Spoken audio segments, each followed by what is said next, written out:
안녕하십니까, 이진우입니다. 정부가 어제 내년에 적용될 세법 개정안을 발표했습니다. 개정안에 꽤 많은 내용이 들어가 있는데 그중에서 눈길을 끄는 내용은 ISA 계좌라는 계좌를 열고 그 안에서 주식 투자를 하면 양도 차익에 대해서 세금을 물리지 않겠다라는 겁니다. 이거 우리가 어떻게 활용해야 될지 잠시 후에 이 내용 자세하게 전해드리겠습니다. 특허청이 아이디어 판매 서비스를 도입합니다. 아이디어 판매를 원하는 개인이나 기업이 특허청에 아이디어를 등록하면 이거를 다른 분들에게 판매할 수 있는 기회를 준다는 건데 구체적으로 어떻게 하면 되는 건지, 혹시 등록했다가 누가 내 아이디어를 그냥 베껴가면 어떻게 되는 건지 등등 이 부분도 살펴보겠습니다. 한 2달쯤 전에 저희가 수도권 쓰레기 매립지 문제에 대해서 자세하게 좀 알아봤죠. 서울에서 나오는 쓰레기를 이제 더 이상 다른 곳에 갖다 쌓아놓을 곳이 없는 상태인데 이게 답이 없다는 이야기까지 들었는데 지금은 어떻게 진행되고 있는지 이 내용도 업데이트를 해보겠습니다. 7월 27일 화요일 손에 잡히는 경제, 광고 듣고 시작하겠습니다. 네, 주요 경제 뉴스들 정리해보겠습니다. 손에 잡히는 경제 박세훈 작가, 고란 경제전문기자, 김현우 행복자산관리연구소장 세 분과 함께합니다. 안녕하십니까? 안녕하세요. 자, 고란 기자님이 준비해 오신 소식이 제일 돈 되는 소식 같아요. 네. 오늘 뉴스 중에는 세법 개정안을 발표했는데 특히 눈여겨볼 게 포인트가 좀 한두 개 있더군요. 어떤 거예요? 네, 일단 거국적 차원에서 일단 말씀드리겠습니다. 조금 이따가 이제 실생활에 도움되는 걸 말씀드리고요. 예. 이 반도체, 배터리, 백신 등 3대 국가 전략 기술 분야의 연구 개발과 시설 투자에 대한 세액 공제 혜택을 늘리기로 했습니다. 그리고 대기업 같은 경우에요, R&D 비용에서 최대 40%를 감면받고 시설 투자는 6%까지 공제를 받을 수 있습니다. 이게 왜 의미가 있냐면요, 사실 문재인 정부 들어서 대기업과 고소득자에 대해서는 계속적인 증세를 추진해 왔거든요. 예. 처음으로 대기업에 대해서 감세 조치가 이루어진 겁니다. 전체 세금 감면 규모가 보면 2026년까지 만약에 이걸 적용을 하게 되면 5년간 1조 5천억 정도가 줄어들거든요. 그런데 이 중에서 대기업이 약 8천억 정도를 갖고 갑니다. 그러다 보니까 이게 규모로 보면, 세율로 보면 중소기업은 50%까지 해주거든요. 예. 근데 워낙 투자 규모가 대기업이 많다 보니까 실제로 감세 혜택을 보는 건 대기업이다라고 할 수 있습니다. 40% 세액 공제를 해준다는 건 100 정도의 투자가 필요하면 어떤 공장 지을 때 나라에서 40 대줄게. 맞습니다. 그 얘기죠. 이게 그리고 뭐냐면 그 공장은 다 너희들 거 해. 이제 이 얘기잖아요. 사실 예. 그 미국이 반도체를 내세우면서 우리 앞으로 미국 안에다가 반도체를 지어야 된다 이러면서 굉장히 강조했잖아요, 바이든 대통령이. 예. 그러면서 미국, 중국, 유럽이 다 국가가 나서가지고 지금 반도체 산업을 지원하고 있습니다. 우리 같은 경우에는 뭐 사실 재원이 많지 않다 보니까 세금으로 지원해주는 쪽으로. 네. 그런 개정안이 들어가 있고 네.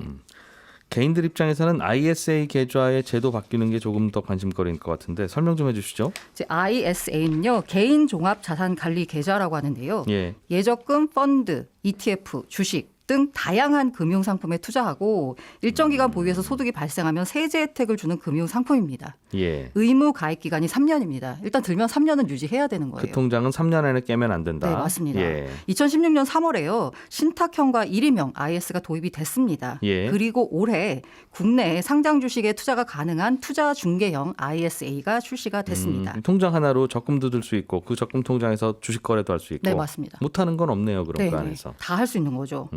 그런데 이제 2023년부터요. IS 내에서 국내 주식을 양도하거나 국내 주식형 펀드를 환매해서 발생한 금융소득에 대해서는 세금을 매기지 않기로 했습니다. 방금 이게 굉장히 중요한 네, 거다. 맞습니다. 그 얘기죠. 네네.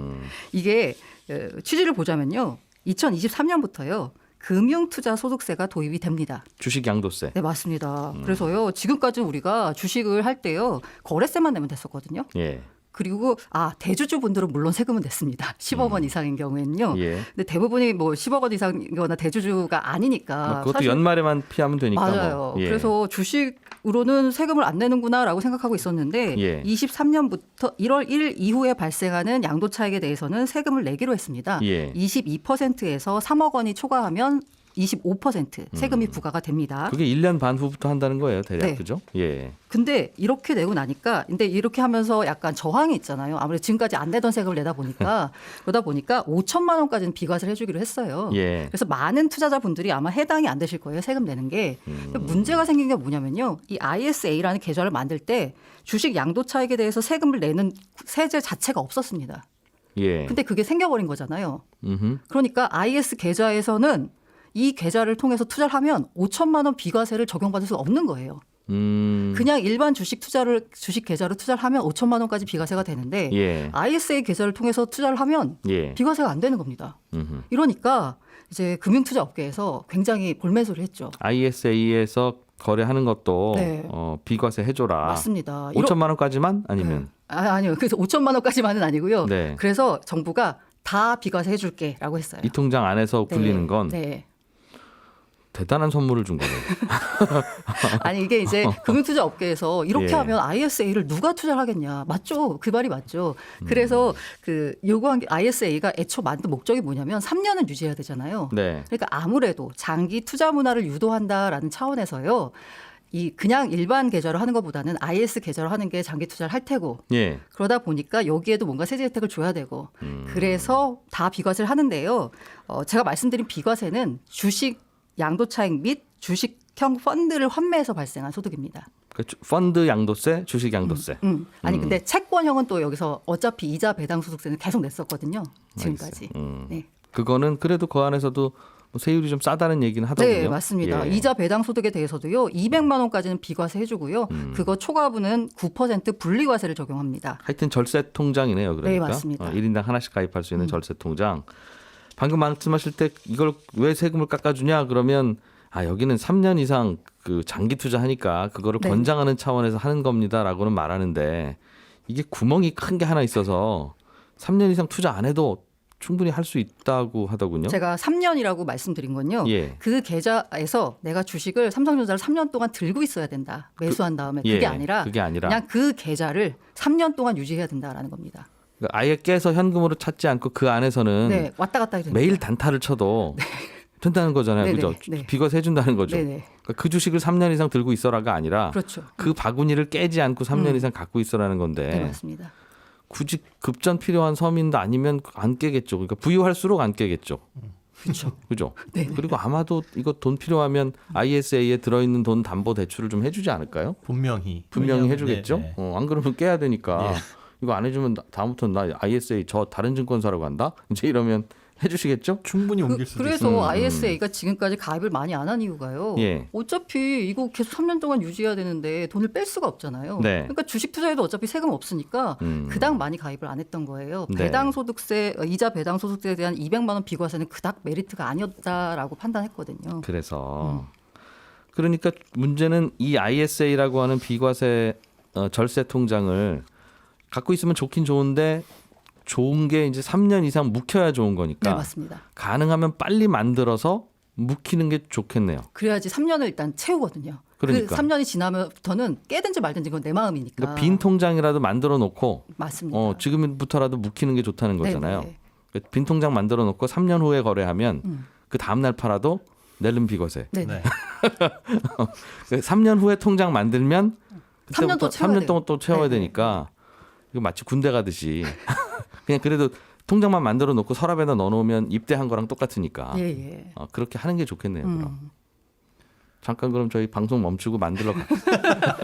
이게 근데 그 5천만 원, 그러니까 주식 양도 차익이 5천만 원 안 생기실 분들은 어차피 소액으로 거래하는 분들은 딱히 의미는 없잖아요. 네. 외부에서 해도 비과세니까.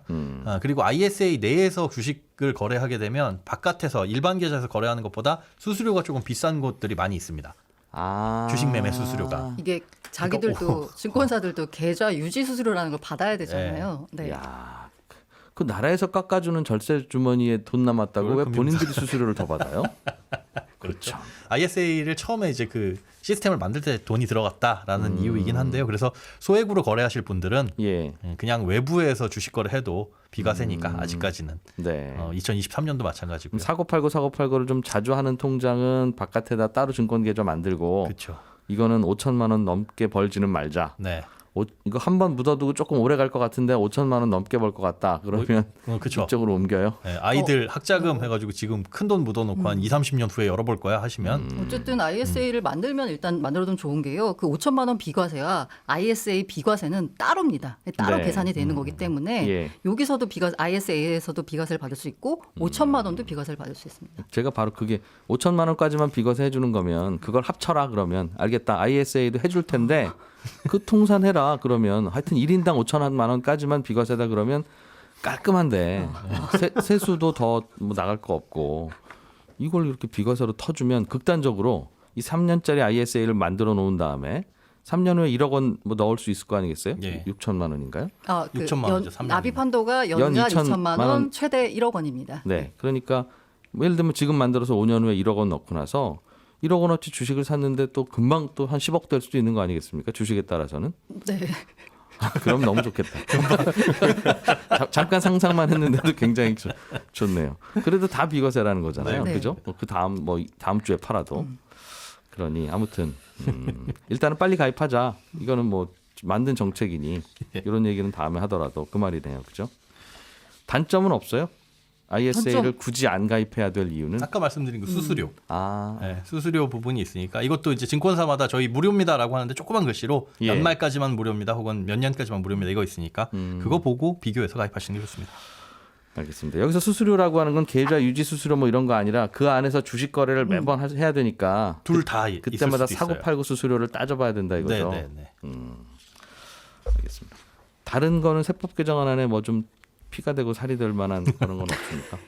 올해에 한해서 예. 기부를 장려한다라는 목적으로요. 기부금 세액공제율이 기존엔 15%였는데 5%포인트 더 얹어서 20%까지 해줍니다. 네. 그러니까 지금 100만 원 기부하면요. 세액공제 돌려받는 금액이 20만 원까지니까 기왕 기부하실 거면 올해 올해 기부하시면 해자. 좋고요. 내년으로 넘어가지 말고. 네네. 그리고 예. 청년 측 비과세 혜택 상품이 있는데요. 총 급여가 연 3,600만 원 또는 종합소득이 2,400만 원 이하인 청년이 가입 가능한 청년 희망 적금이 있습니다. 네. 여기 이자 소득에 대해서 이제 비과세를 해주는 거고요. 이 청년 희망 적금은 청년이 넣으면 그만큼 정부가 매칭해줘가지고 청년의 저축을 장려하는 상품입니다. 아, 원금도 정부가 더 주는 거예요?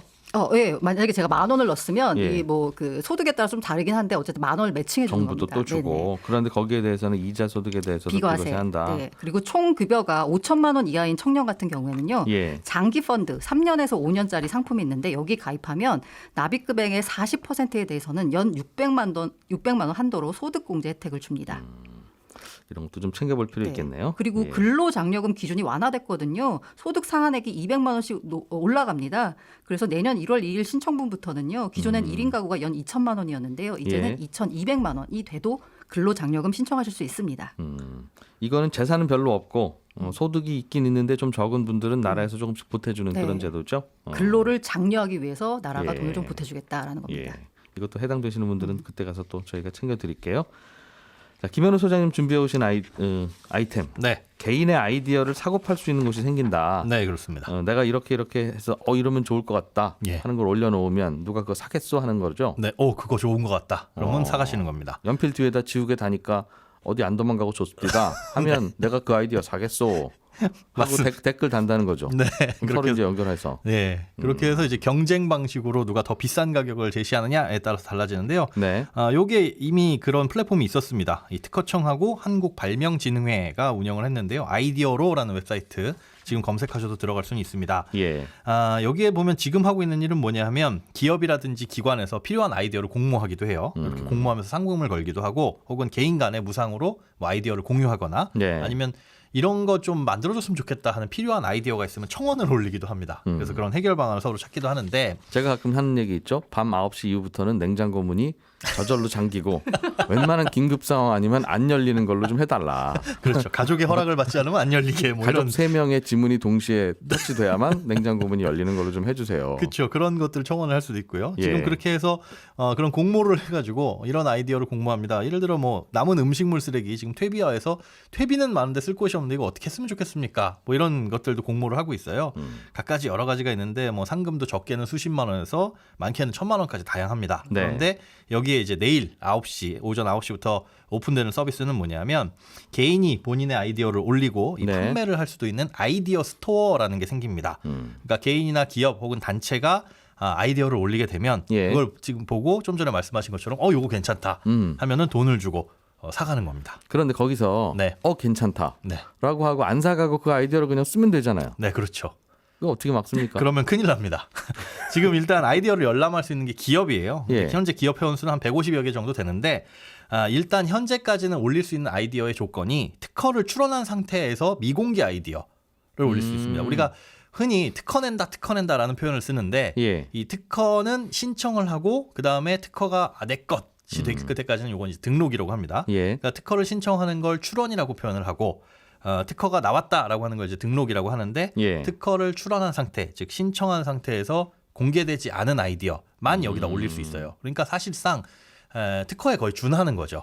그래서 요거 괜찮은데 해가지고 아이디어를 베끼게 되면 결국은 이제 특허권을 남의 특허를 도용하게 되는 거니까 출원 중인 거니까. 그렇죠. 민형사상 책임을 굉장히 크게 지게 될 거고 그것도 이제 특허청에서 관리하는 사이트이기 때문에 어떤 기업이 어떻게 가져가게 되고 어떻게 열람을 했는지는 세부적으로 다 이 보관을 하고 있다라고 하고 있고요. 그리고 이제 특허 같은 경우에는 현재 특허를 출원하기 위해서는 특허 명세서라는 걸 작성을 해야 되는데 예. 이 양식이 굉장히 까다롭습니다. 국내뿐만이 아니라 해외까지도 충족을 해야 되니까. 그런데 그걸 조금 간단히 해가지고 임의 명세서라는 제도가 있거든요. 그러니까 알겠어요. 특허를 출원하기 전에 그런 제도들 간단하게 해가지고 아이디어 등록도 가능하고 2022년부터는 그냥 특허 없이도 아이디어만 먼저 등록을 하는 것도 가능하게끔 예. 만든다고 합니다. 원래 자기 아이디어를 보호받으려면 말씀하신 대로 특허를 복잡하게 출원해야 되는데 네. 그럼 너무 힘들어.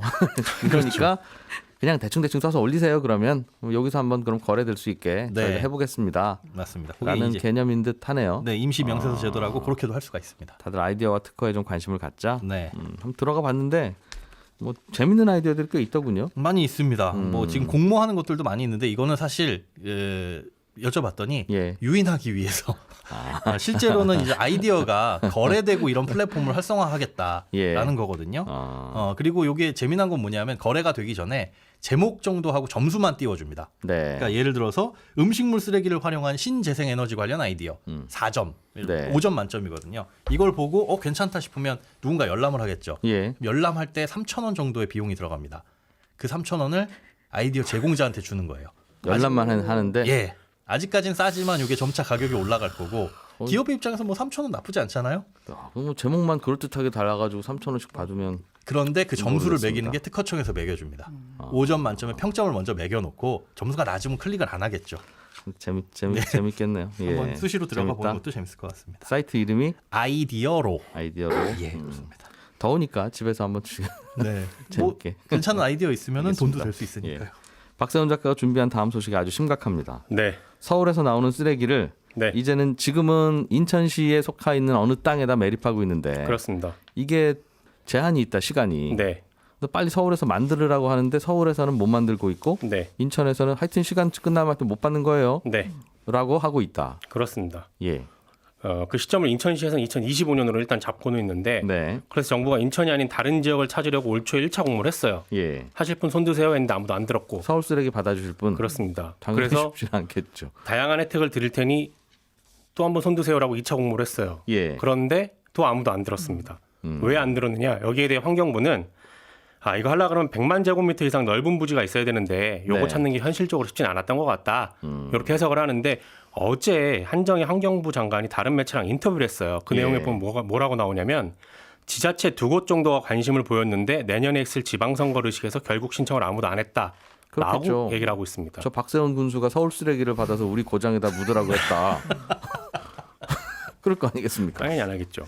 그래서 환경부 쪽에 3차 공모 혹시 할 거냐라고 물어봤더니 네. 해봐야 아무도 안 할 것 같아서 3차 공모는 안 하는 걸로 잠정 결정냈습니다. 그 매립지는 2025년까지만 쓰면 바로 이제 몇 년 안 남았고 그렇습니다. 2024년 12월쯤 돼서 자 준비해서 찾아봅시다 하면 될 일이 아니잖아요. 그렇죠. 그러니 지금쯤 이미 이제 대체 부지가 있어야 되는 건데 있고 공사가 들어가야 됩니다. 지금은. 그럼 서울시에서 얼른 해야 되는데 왜 신경을 안 쓰죠? 이게 조금 독하게 말씀을 드리면 예. 환경부가 일단 지금 대안이나 대책이 없는 상황입니다. 일단은 지금 사용 중인 매립장에 반입되는 폐기물을 최대한 줄여서 네. 포화 시기를 최대한 뒤로 늦추는 방안을 추진 중이에요. 줄이면 여기를 조금 더 쓸 수 있지 않겠느냐. 그러니까 인천시가 2025년을 말하는 건 네. 법적으로 정해진 기한은 아니거든요. 그게 딱 법으로 2025년 말에 문을 닫습니다가 법은 아니에요. 예. 그렇게 하겠다라는 거지. 그때쯤 되면 많이 찰 것 같기도 그렇습니다. 하니. 근데 예. 정부에서 볼 때는 그래도 이렇게 쓰다 보면 2027년, 2028년까지 쓸 수 있지 않겠습니까? 라고 해서 줄이자는 거고 그 안에 대체 매립지를 어떻게든 한번 찾아보겠다는 겁니다. 그럼 2025년은 아무 근거 없는 숫자입니까? 인천시에서는 그러니까 2015년에 사자가 모여서 협의를 할 때 예. 여기는 대략 이 정도의 땅이 있고 예. 대략 지금 이만큼이 묻히니까 2025년 10년 후쯤이면 완료가 될 거다라고 봤던 거예요. 아하. 그 당시에. 그래서 그쯤이라고 썼는데 네. 아무튼 2025년이라고 쓰고 도장 찍었으면 그때 아니 2025년 25년이라고 쓰지 않았다는 겁니다. 25년이라는 숫자는 등장하지 않아요. 아하. 아, 인천시도 그건 인정해요? 그렇습니다. 인정은 합니다. 그럼 또 방빼라고 하기도 되게 애매하겠네요. 그래서 어제 인천시랑 서울시랑 제가 다 통화해봤는데 네. 인천시는 아주 완강합니다. 10년 전에 얘기할 때 그냥 잠정적으로 이건 2025년으로 얘기가 됐던 거다였고 서울시는 예. 그거는 법조문에 전혀 들어가 있지 않다. 25년은. 그렇기 때문에 인천시는 어쨌든 우리 못 받겠습니다고 서울시는 그걸 왜 못 받느냐는 거죠. 야, 이 자칫하면 이게 실력 행사하고 그러면 뭐 해지겠네요. 이게 왜냐하면 양쪽에 또 시민들은 서로 의견이 다를 거 아니겠습니까? 아주 다르죠. 인천 시민들은 왜 서울시 쓰레기를 우리가 받아줘? 당연히 네. 그럴 거고. 네. 그러면 인천시장 뭐 하고 있어요? 저 좀 막아요. 그러면 막아야죠. 인천시장은. 그렇죠. 선거가 코앞이면. 서울시도 마찬가지일 겁니다. 대책은 뭡니까? 일단 그러면. 그래서 환경부에 물어봤어요. 이거 인천시랑 서울시랑 지금 다툼이 심한데 어떻게 하실 겁니까? 예. 답이 없습니다. 아까도 말씀드렸듯이 일단 최대한 매립 양을 줄여서 네. 늦추는 쪽으로 인천시를 설득은 하고 있고 아하. 서울에 지금 소각장을 만들려고 서울시는 논의하고 있거든요. 소각장을 최대한 만들고 소각시켜서 매립하는 방안으로 우리가 가겠습니다. 라는 게 지금까지 나온 결론입니다. 수시로 좀 업데이트를 해봐야 되겠네요. 그러니까 네. 이제 묻지는 말고 소각을 하자. 파묻지 말고. 네, 쓰레기 봉투 째로 묻지 말고 예. 태운 다음에 그 재만 묻자라는 식으로 가고 있습니다. 2026년부터는 그게 법으로 바뀌어요. 알겠습니다. 예. 날씨도 더운데 갑자기 심각한 얘기해가지고 다들 죄송합니다. 게시판 반응도 별로 좋지 않습니다. 박선 작가님이 쓰레기 얘기는 취재해 오신 게 좀 더 있는 것 같은데 잠시 후에 저희가 본방에는 나가지 않지만 저희 팟캐스트에 따로 보내드리는 커피타임에서 몇 가지 좀 얘기 좀 해봐요. 네. 네, 그렇게 하겠습니다. 자, 오늘 손경제 플러스에서는 최근 경제 흐름들 자세하게 살펴보겠습니다. 11시 5분에 찾아옵니다. 고맙습니다.